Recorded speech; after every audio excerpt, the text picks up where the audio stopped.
Hello friends and welcome to my MS365 Python tutorial list. If you were in class with me, this is just a quick video on how lists work in Python and why they are so handy. If you happen to just fumble across this channel looking for something interesting in Python, hey, thanks for stopping by. Hopefully you enjoy the next few minutes.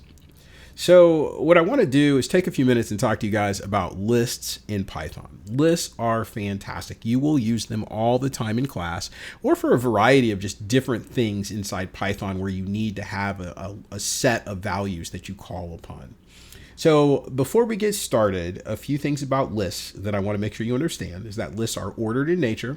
They are not immutable, so you can edit a list or part of a list. And that's not true with all the different types of things we're going to work with, like tuples and dictionaries, things like that.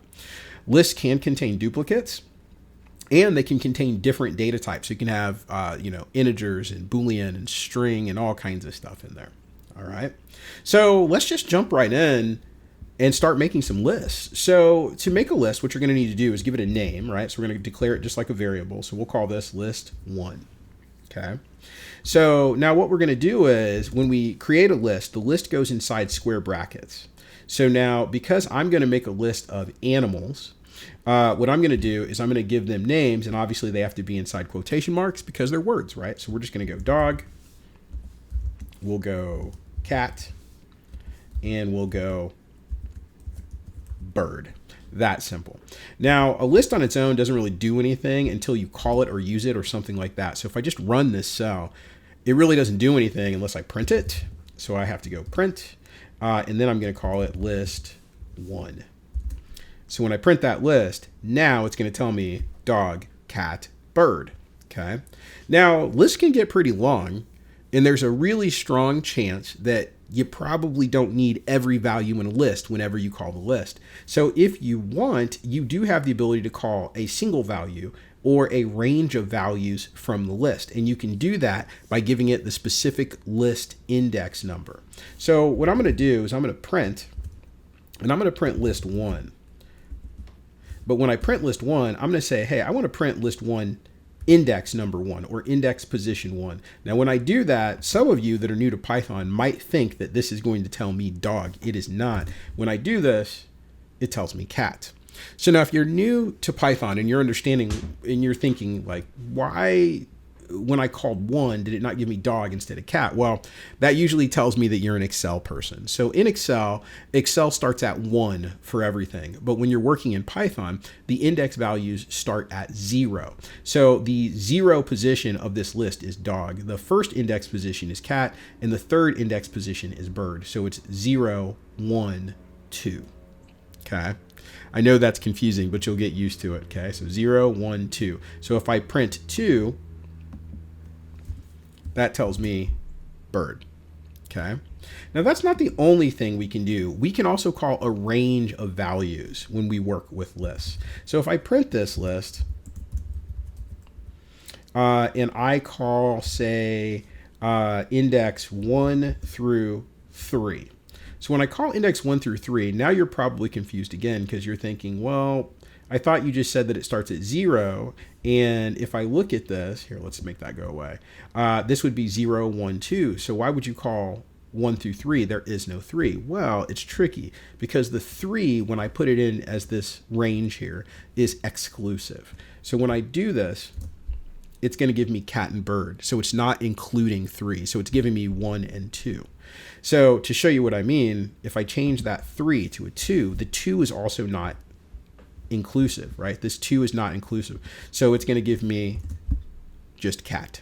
So if I wanted the last 2 values, so if I wanted cat and bird, I'm going to actually say 1 through 3 because that value is not inclusive, it's exclusive. So it's excluding the 3.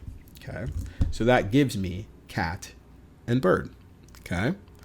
So now what makes it more interesting, what's really cool that you can work with lists, and especially really big lists, is that lists, you can use positive or negative index values to look up a list. So if I said print list 1, and I said -1, right? So instead of printing list 1 index 1, which would give me cat, If I print list one index -1, it's going to give me bird. Yes. So you're probably asking, why is it giving me bird? Well, so when you negatively index values, or when you reference negative indexes, you're actually counting backwards. So if you go to the last value in the list, that becomes -1. Cat becomes -2. Dog becomes -3. So see, if I reference -3, it's going to tell me dog. Okay. So not only can you use regular index numbers, you can also, let's see, type it. Lists can use negative index numbers if you so choose. You don't have to. Okay. So just something to think about as we work through lists.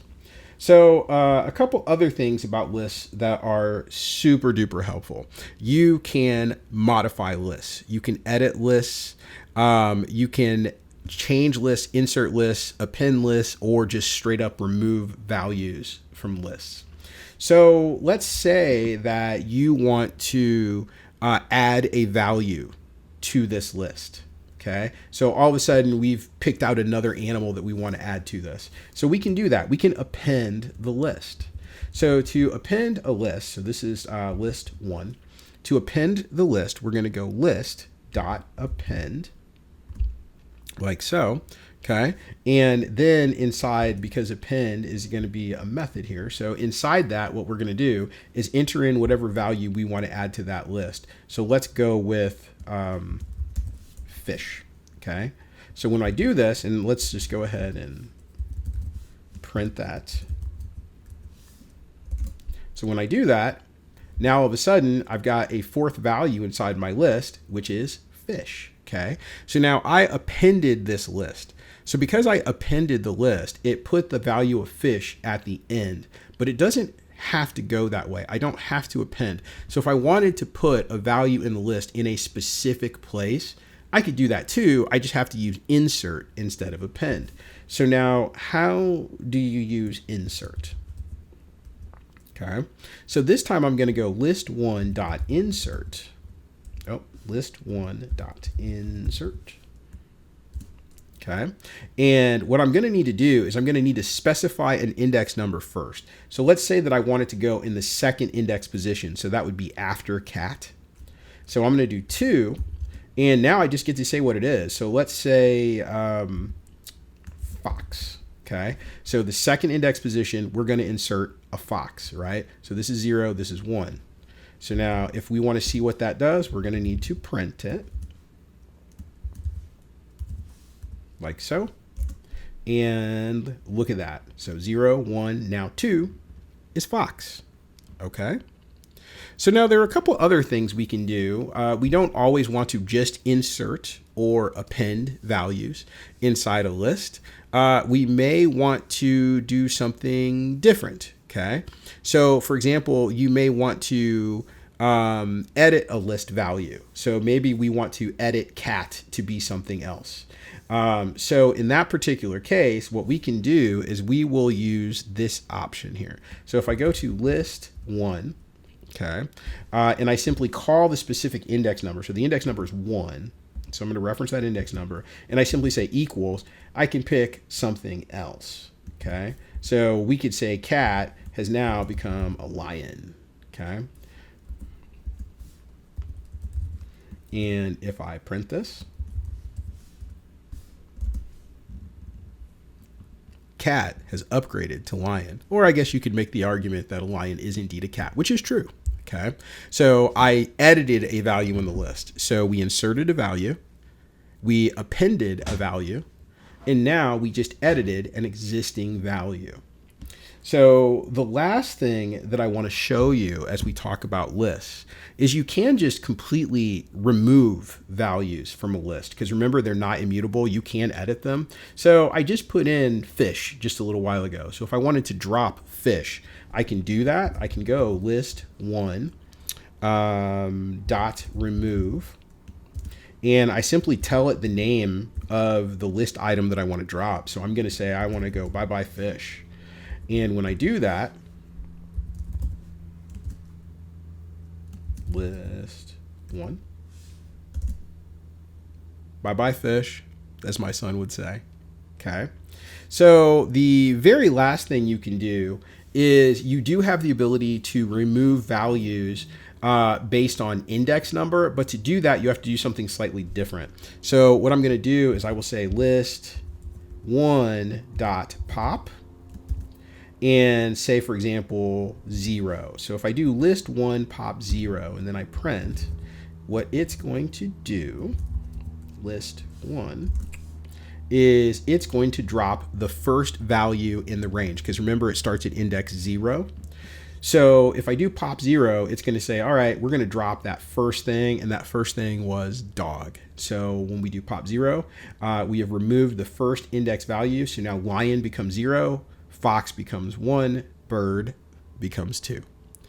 And that is it, my friends. Just a quick crash course on how lists work in Python. So stay tuned. There is more to come. I really hope you enjoyed this few minutes that we spent together kind of reviewing through what lists can do.